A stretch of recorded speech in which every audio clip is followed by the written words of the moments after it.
Já bych tady právě chtěl zdůraznit jednu podle mě extrémně důležitou věc, která souvisí s tím, co jsi říkal, že a tak to vnímám já, zdůrazňuji. My máme určité tu materiální stránku, kde platí ty fyzikální zákony, kde když vypiju špatnou vodu nebo s ním nezdravé jídlo, tak mě to ovlivní fyzicky.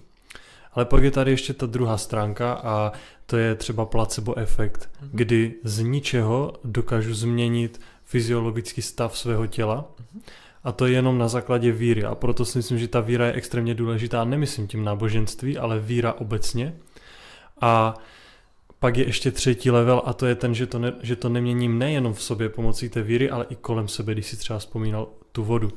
Takže podle mě je hodně důležité, abychom se tady k tomu vrátili, proto já jsem začal tenhle rozhovor těmi civilizacemi před námi, že oni prostě řešili ten duchovní rozvoj a ve chvíli, kdy toto neřešíme a žijeme jenom podle těch fyzikálních pravidel, tak si podle mě extrémně, ne že kazíme, ale prostě hodně ztrácíme. A myslím si, že čím více se zajímáme i o tu duchovní stránku, anebo o ten placebo efekt, který bych podle mě k tomu jakože zapasoval, ale ať si každý udělá svůj názor, tak můžeme extrémně zlepšovat kvalitu toho svého života. Takže proto se mi líbilo, že i jsi zmínil s tím, že můžeš pít vodu, která je třeba z vodovodu, je tam chlor a tak dále, ale už i víme, že prostě voda se chová i podle toho, jak k ní přistupujeme, jak na ní mluvíme a tak dále. To je už dneska normálně dokázané, můžete si to najít, třeba vy, co to sledujete a přijde vám to jako nesmyslná informace. Takže i toto se dá. A já bych se tě ještě zeptal, ty jsi vždycky takový byl, anebo nastalo něco ve tvém životě, co tě přimělo jinak přemýšlet tady nad těmi věcmi? Byl jsi třeba někdy více jako materiální, nebo už od dětství jsi byl takový více jakože duševně jak to říct? Víš, jak to myslím? Rozumím. Odpoviem na otázku a ešte teda, aby sme nikoho nevyplašili, absolútne sa stotožňujem s nejakými objavmi a poznatkami, ktoré sme nadobudli za tie tisíce rokov vo fyzike, matematike a chémii. Dokonca som študoval fyziku, matematiku a chémiu a vždycky som mal k prírodným vedám blízko a je úplne bez pochyby, že to naše poznanie na tejto úrovni je stále hlbšie a hlbšie. A podľa mňa príde deň, kedy budeme ochotní a schopní toto poznanie prepájať aj s tým duchovným. A bude to veľký pokrok pre celú našu spoločnosť.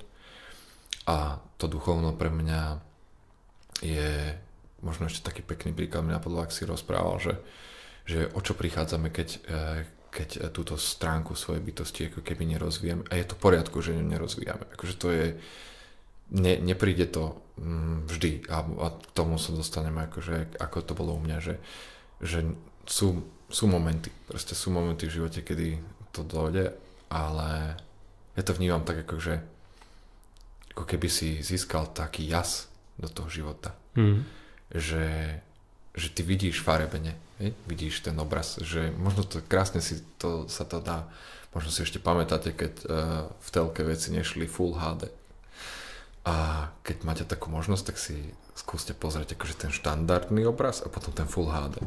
Ten rozdiel sa naprv zdá minimálny, ale keď sa do toho zadívate, tak akože zrazu tam ako keby vyjde z toho taká žiara, že niečo na vás vystúpi. A za mňa to je to duchovno, tá spiritualita, to poznanie také akože toho samého seba je takým tým korením života. To je tá piata chuť, o ktorej sme sa dneska rozprávali. To je to umami.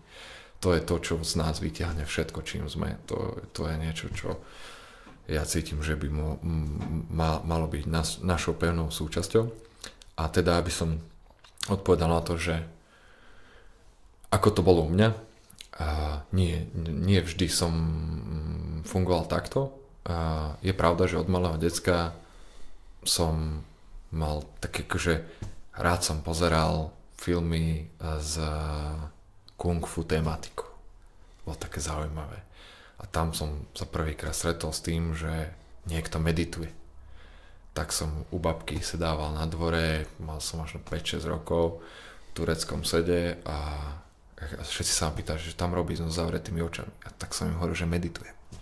Ale ja som nevedel, čo to je meditovať. Len som tam sedel so zavretými očami a akože som meditoval.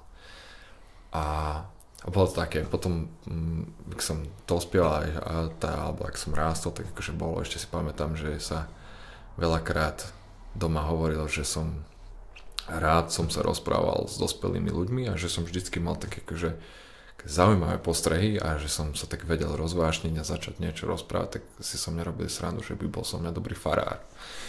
Že rád rozprávam a že sa ma dobre počúvam, možno boli ku mne len milosrdný. a tak to nejak so mnou vyšlo, ale akože prišlo to do spievania a mal som plnú hlavu úplne iných vecí a bol som, jak to ja zvyknem hovoriť, otrhnutý z reťaze. Vôbec to nemalo nič spoločné so žiadnou spiritualitou, duchovným rastom ani ničím. A až by som povedal, že taký aktívny zlom prišiel niekde, keď som mal 27. To bol taký akože bod pre mňa, ktorý tak ja považujem za taký dôležitý v tom mojom živote. Vždy som okolo chodil a mal som takú potrebu nejako intelektuálne sa vzdelávať, psychológia, rôzne smery, aj teda tie duchovné. A tak som začal čítať veľa, ale teda ten zlom prišiel až v tých 27 rokoch, kde som mal možnosť stretnúť asi správnych ľudí, správnu chvíľu, ktorí mi dali smer a ukázali mi cestu, ktorá nevedla nikam von, ale dnu. To bola veľká zmena. Tak akože, že a dnu myslím v tom zmysle, že veľa sa o tom hovorí, že treba ísť dnu, treba sa pozerať do seba, treba hľadať akože v tom svojom vnútri.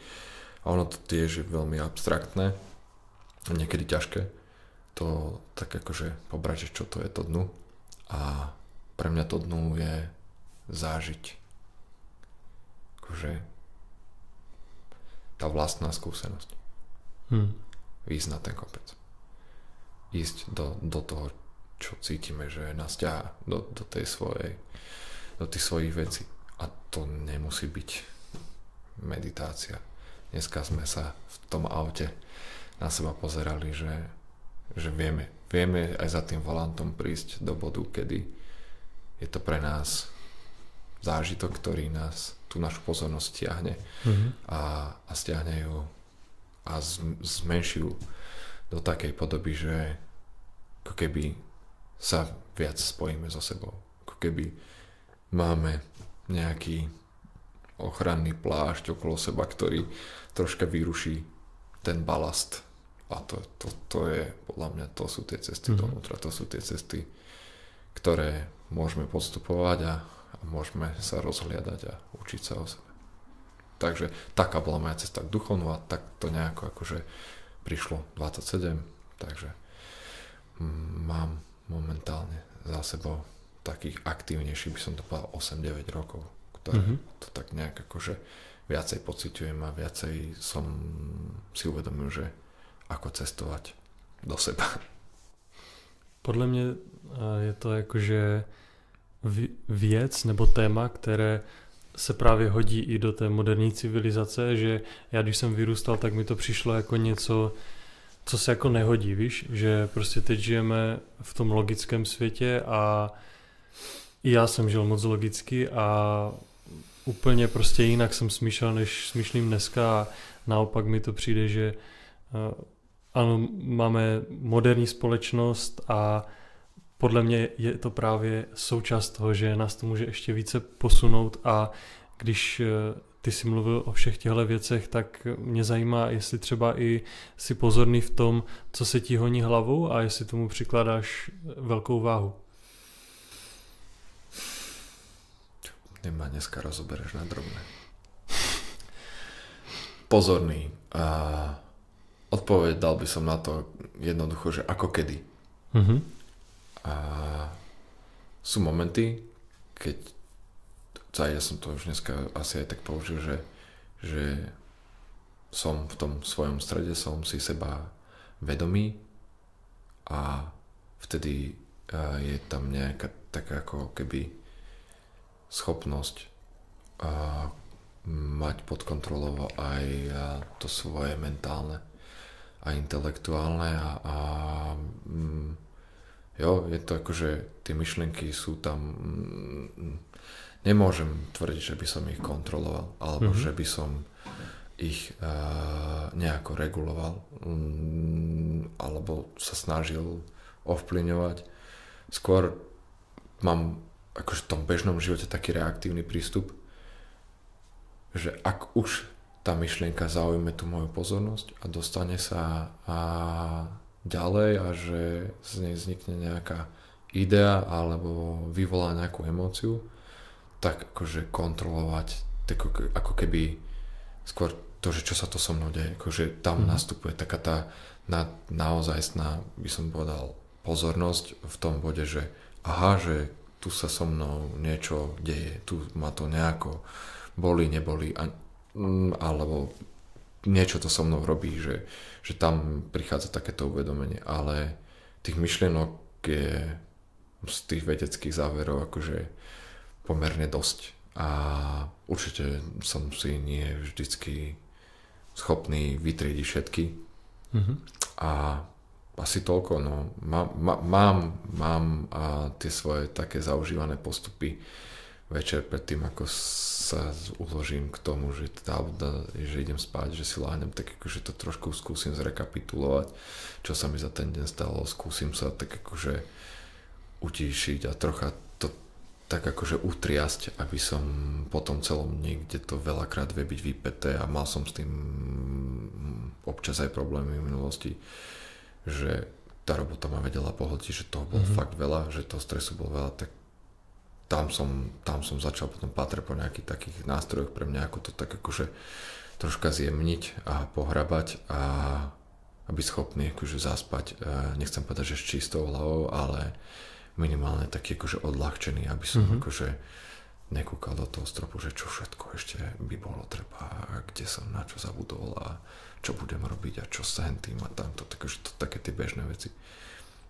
Ale neviem, nedovolil by som si tvrdiť, že to mám 100% pod kontrolou, akože veľakrát príde aj niečo, čo samého prekvapí, že si schopný, tohto si schopný, hanbi sa, alebo a toto je to seba posudzovanie, alebo potom sú aj tie opačné extrémy, že že to bolo krásne, že také, akože, a zase to je len, že posúdiš to cez ten svoj filter, posúdiš to cez to svoje aktuálne rozpoloženie, nejakým spôsobom to cez teba prejde.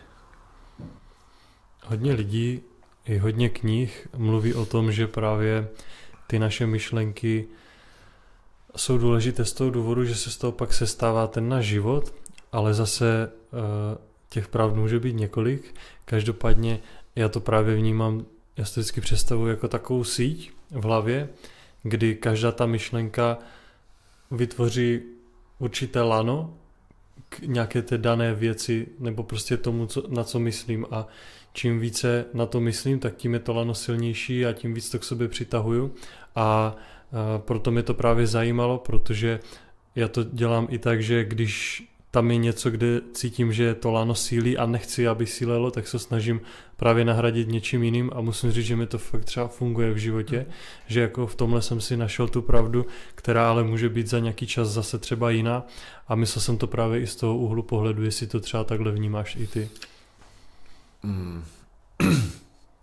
Rozumím tomu, čo hovoríš a v princípe asi by som sa s tým aj stotožnil, ale za mňa, z toho, jak som ja udelaný, to skôr u mňa funguje asi akože tá intelektuálna, tá mentálna úroveň, tá hlava ide, ale vždy som z podstaty svojho bytia bol asi, to tak poviem, že srdciar. Takže u mňa akože skôr prevláda taká tá tendencia toho, čo hovoríš ty o tom lane, o tom, tak u mňa to skôr funguje na emócii. Akože, že asi pôvodcom tej emócie je nejaká idea, tá myšlienka, ale ja to akože v tejto chvíli by som nepovedal, že to vnímam v tej forme myšlienkovej, ale v tej emocionálnej to vnímam možno oveľa viac, že to cítim, že proste tam prichádza ten pocit a skrze ten pocit to nejakým spôsobom je potom tá možnosť tej, akože, takej tej manifestácie alebo nejakého takého tvorenia si tej reality, že tamto takto ja nejako akože cítim, že tie myšlenky ako neviem, že ako keby ako keby mi to v tej hlave ešte nedošlo. Že tam je to v jednom veľkom ohni a tam sú taký horúci kotol, tam ti to tam akože strieľa hore dole a až keď to tak ako keby prejde tým výťahom z hora dole, akože že už to je na tej ceste, že tomu môžeš dať tú formu, tak akože niekde v tom procese to tak asi u mňa tam je to oddelenie záhad v nejakej inej úrovni ako u teba, hej, že tam sa to sortuje, hej, že tam potom to nejako iní lumpovia a spracovávajú, takže ale verím tomu, že to môže byť akože že to je, dá sa s tými myšlenkami hrať akože už v tej prvopočiatočnej forme a byť ako keby mať tam tých ktorí to nejakým spôsobom dávajú do poriadku a to teraz myslím metaforicky, lebo nikto za nás nič nedáva do poriadku. No ale to je právě super, že ty si tam zmínil tu emoci, protože to je vlastně s tím jakoby v jednom. Ono i Imhotep, pokud to teda skutečně řekl, ale existuje od ní citát, který zní nějakým způsobem takto, že když ta myšlenka vychází zevnitř, tak pak je ta myšlenka silná a to je podle mě přesně to, že je to spojeno s tou emocí. Takže třeba u mě, když já jsem to popisoval a je tam ta emoce toho, že to takhle tvořím, tak automaticky to má tu větší sílu, že? Pak když třeba u tebe je nějaká myšlenka, které ale nepřikládáš tu emoci, tak nemusí mít jakoby žádnou sílu, že? A ono podľa mňa hovoríme obidvaja o tom istom, len ten spôsob toho prežívania mám iný, že tancujeme okolo jedného ohňa, ale jedného páli viac a druhého menej. Že akože, že a niekde inde, že to je napríklad tá krása tej našej jedinečnosti, že to je to, že tá pravda, ona nepotrebuje byť popísaná, ale my potrebujeme popísať pravdu, lebo sa snažíme pochopiť samých seba. To je tá krása vlastne v tom celom, že ona je. Len je. Proste, akože nič viac. Ono se to fakt nezdá, ale ta emoce má extrémní sílu, protože ty, když například si teďka vybavíš nějakou vzpomínku ze svojí minulosti, která je ale nepříjemná a ty se na ní nacítíš, tak tvoje tělo na ní zareaguje tak, jako by se to stalo teď, protože ta emoce spustí všechny ty hormonální procesy. Takže ono to není důležité jenom z toho mentálního, ale fakt i z toho fyzického. Jakože doporučuji lidem si o tom něco zjistit, protože pak je to super. Ano, přesně tak. A je fakt dobré podle mě se o to zajímat, protože zase ti to jako umožní nějaké sebepoznání a pak když přijde nějaká situace, tak jsi schopný lépe čelit, že? Ale na tom je založená psychológia, na tom sú založené všetky tie veci, kde si liečíme tie svoje traumata alebo tie veci, ktoré sme pozažívali, to vnútorné dieťa, všetky tieto veci, čo sa bežia, letia svetom, to všetko je o tom. O tom, že to naše emocionálne telo si to pamätá a my na to veľakrát zabudneme a potom sme prekvapení z tých reakcií. Ja to teraz pozorujem na sebe, že začiatok nášho rozhovoru, napriek tomu, že som sa tu hrdil, že budem úplne v pohode, tak som bol napätý a úplne som to cítil, že čo to je a teraz akože, ako prišlo to uvoľnenie, že aký to je obrovský rozdiel a sú to vyslovene len minulé zážitky, napriek tomu, že som bol konfrontovaný s týmto a akože že máš pocit, že to máš spracované, že sa s niekým rozprávaš, že teraz si zaznamenávaný, tak to tam normálne akože bol. A podľa mňa to všetci budú vidieť.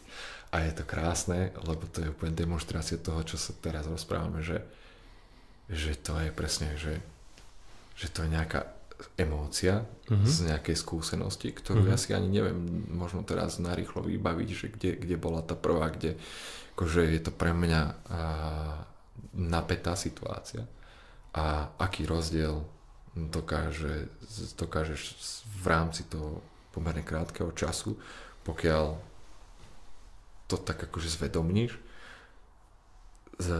dosiahnuť v rámci toho, že aký je ten prejav.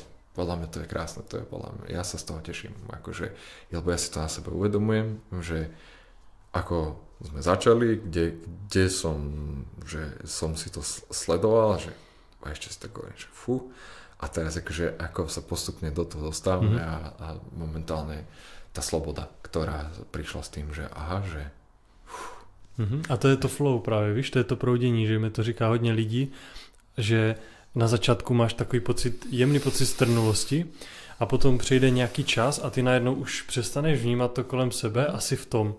A to je i ta forma meditace, i to, o čem jsme se bavili v tom autě, že najednou ty to rozrušení okolo tebe jde pryč a jsi soustředěný na tu jednu danou věc, že? A nebo na to, co se kolem tebe zrovna děje, ale v tom úzkém kruhu. To je úplně super. Ja mám vychytávku. Podľa mňa treba to vždycky začať nahrať v prvých 15 minútach. Nie, na to asi dobre slúžia akože taká tá harmonizácia, čo sme už spomínali. Niečo, čo ťa ako keby ti pomôže sa naozaj dostať do toho flowu, akože rozbehnúť to.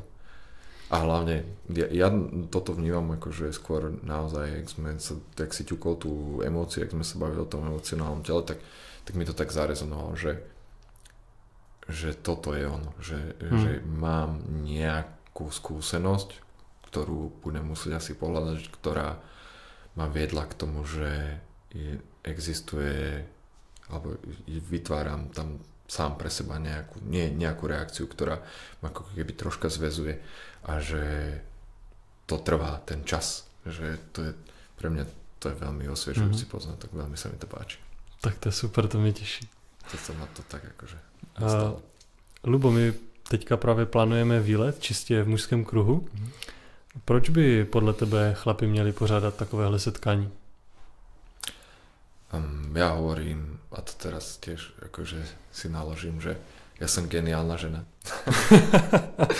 A z tej svojej emocionálnej stránky a z toho takého, ako som bol urobený. A prečo by mali muži usporiadať takéto akcie, aby mali možnosť náplno prejaviť svoju mužskú silu, ktorá je nevyhnutná a aby dokázali nejakým spôsobom objavovať tie veci, ktoré v nich driemu a my máme takú, a to určite všetci poznajú, to sa nemusí len mužský kruh, akože v bežnej populácii sa tomu hovorí, že ideme na pivo a aj vôbec len to, že strávime spolu ten čas a sme nejako naladení a nemáme tam ako keby tie ženy, kvôli ktorým robíme mnohé hlúpe veci, tak sa tak ako keby dostávame do tej takej svojej prírodzenosti, to je asi celé, že akože,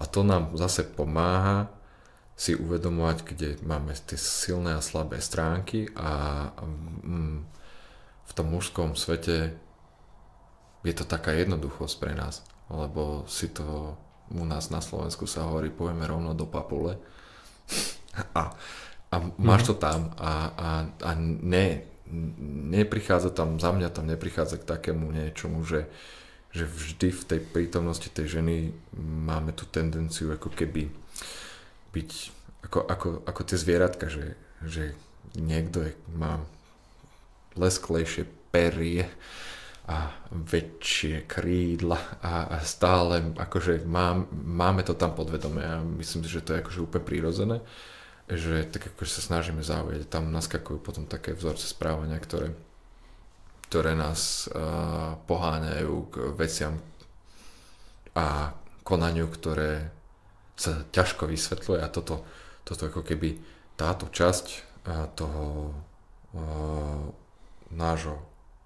tej našej koexistencie v tom čistom mužskom prostredí ako keby ide bokom. Určite máme tendenciu tak ako keď si nájsť tú hierarchiu a si to tam celé tak nejak akože zoradiť, ale ako keby to nabral na tej jednoduchosti v tej dynamike tej skupiny a myslím si, že to je fakt nevyhnutné akože si to dopriať. Už len zase to je len taká za mňa forma spoznávania, tak akože kto som v tej forme, v ktorej som tu akože a ja to veľa krát som to hovoril, že cesta k sebe vedie skrze aj tých ostatných. Že my sme naozaj to, akým spôsobom sa ty so mnou bavíš, to, ako na mňa reaguješ, aké signály mi vysielaš, hovorí veľa aj o mne, ale veľa aj o tebe. A zase akože ten obraz, ktorý dostanem naspäť, je prehnaný cez ten môj filter, ale zakrivený týmto tvojou šošovkou. A to sú také veľmi zaujímavé veci, ktoré sa v tých interakciách dejú, kde v tom čisto mužskom kolektíve, kruhu, nazvime to akokoľvek, dostávaš skrze tých mužov a tú ich úroveň, ja to aspoň tak vnímam, tú úroveň toho ich bytia, akože správu o sebe, ale len takú, akú chceš počuť. A to je na tomto najkrajšie.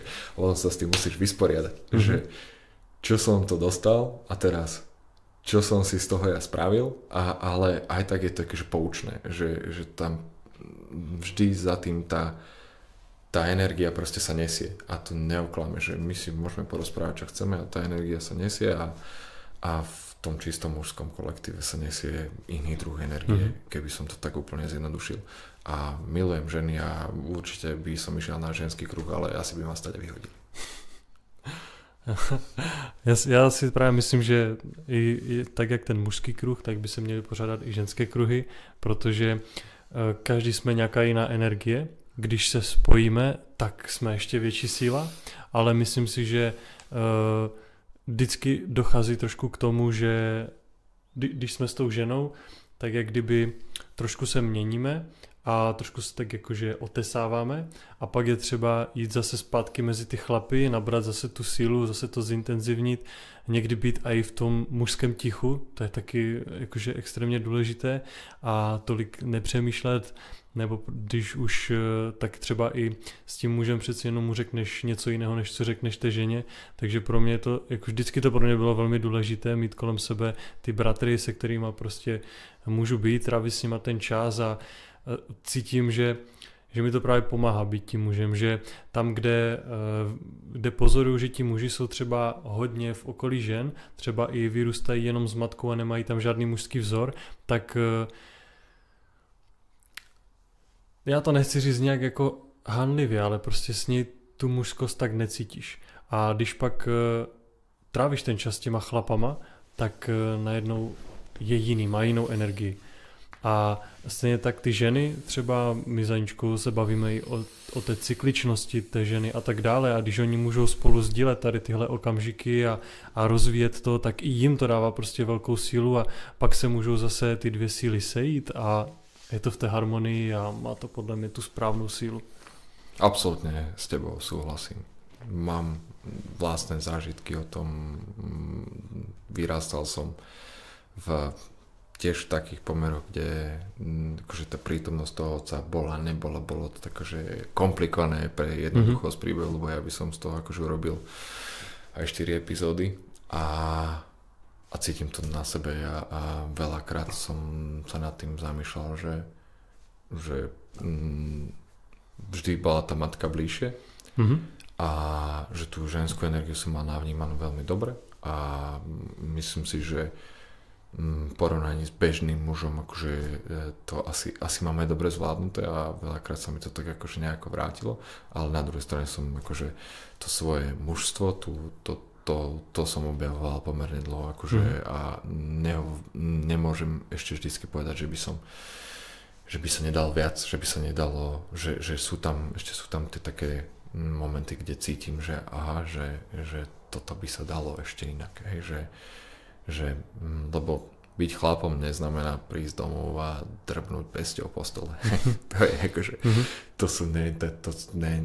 tieto stereotypy podľa mňa nefungujú a byť chlapom a byť dobrým mužom je presne o tom, že si tam v tej svojej sile, v tej takej, o ktorej sa tu snažím až chvíľu baviť, že čo to vlastne je. A že tá žena povie, že môžem sa na teba spoľahnúť. A to tie ženy chcú. Oni sú není slabé, ani sú není krehké, ako sa to mnohokrát hovorí. Oni sú takisto silné a úževnaté ako my, ale z tej podstaty svojho bytia a z tej energie, ktorú nesú,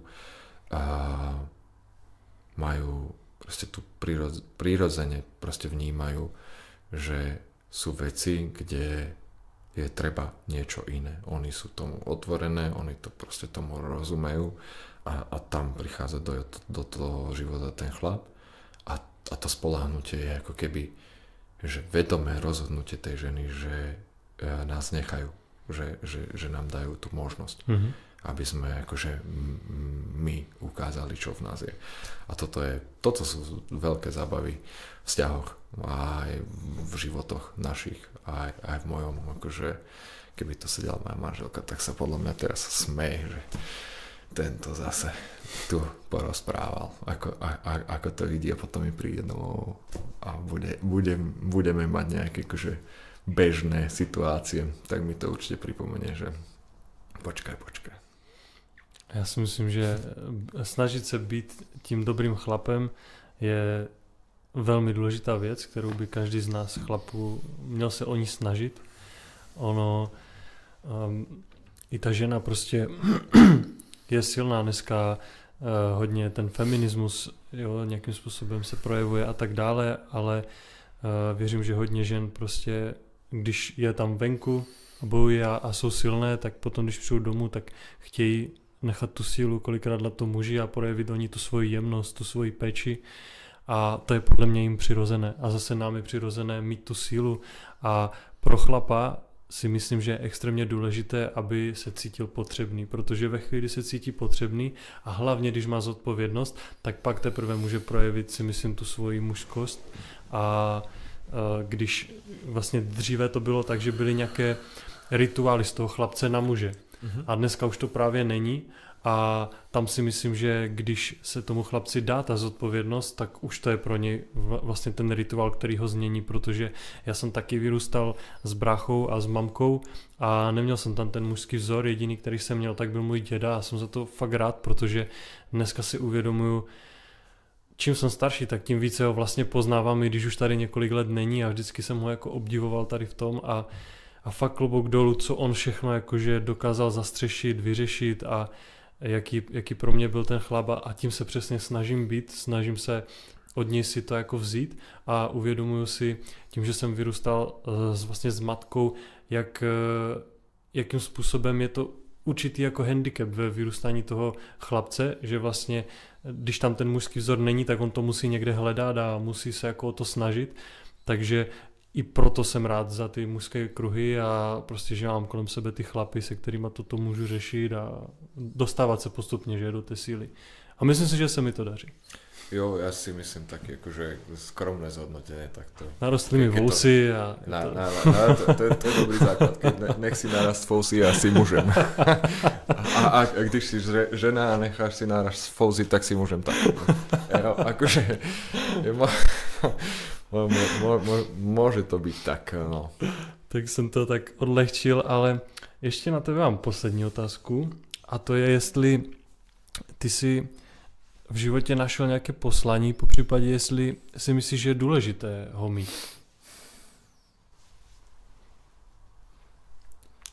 Či jsem našel a či je důležité. Po tom všetkom, čo som tu dneska hovoril a o čom sme sa rozprávali, je podľa mňa najdôležitejšie žiť. Hej, to je akože... A ak sa bavíme o tom poslaní ako o nejakom naplnení samého seba v prejavení tých svojich schopností, možností a môžeme to tak akože takto poňať, tak Asi som našiel nejaké atribúty alebo minimálne spoznal seba samého do tej miery, že si uvedomujem, čo všetkého som aktuálne schopný. Mm-hmm. A to tak akože stačí. To mi tak asi, že stačí. A to, čo robím, mám rád, napriek tomu, že to vie byť veľmi náročné, napriek tomu, že to vôbec nie je nejaká akože zvláštna spirituálna cesta, je to úplne tvrdý priemyselný biznis. A cítim skôr to naplnenie v tom, že môžem byť samým sebou a že môžem ako keby byť takým, nechcem to povedať, že majákom, ale naozaj tou takou svojskosťou prispievať tomu celému, kde sa nachádzam, že robiť to iné. Že byť takým tým iným zrkadlom. Ako keď prídeš do toho zrkadlového nejakého hája alebo tej miestnosti, možno ste to boli v takých tých labyrintoch a teraz sú také tie zrkadlá, ktoré vás natiahnu do šírky a ste strašne nízky, potom vás také, čo vás natiahnu do výšky, potom vám urobia veľké oči. Tak. No a to máš akože chodíš a ja to vnímam tak, že aj tá spoločnosť, aj my sme také, akože my sme každý nejaké zrkadlo.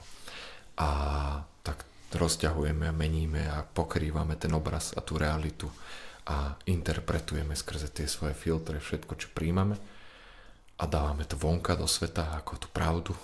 Každý má 300 000 názorov a tak chodíme a meníme tie životy a niektoré životy tých ľudí okolo nás zlepšujeme, možno zhoršujeme, niekomu pomáhame, možno niekomu ubližujeme a ja to tak akože cítim, že tým poslaním by mohlo byť, že to naše zrkadlo, ktoré nosíme v sebe, bude ako pokojná hladina jazer.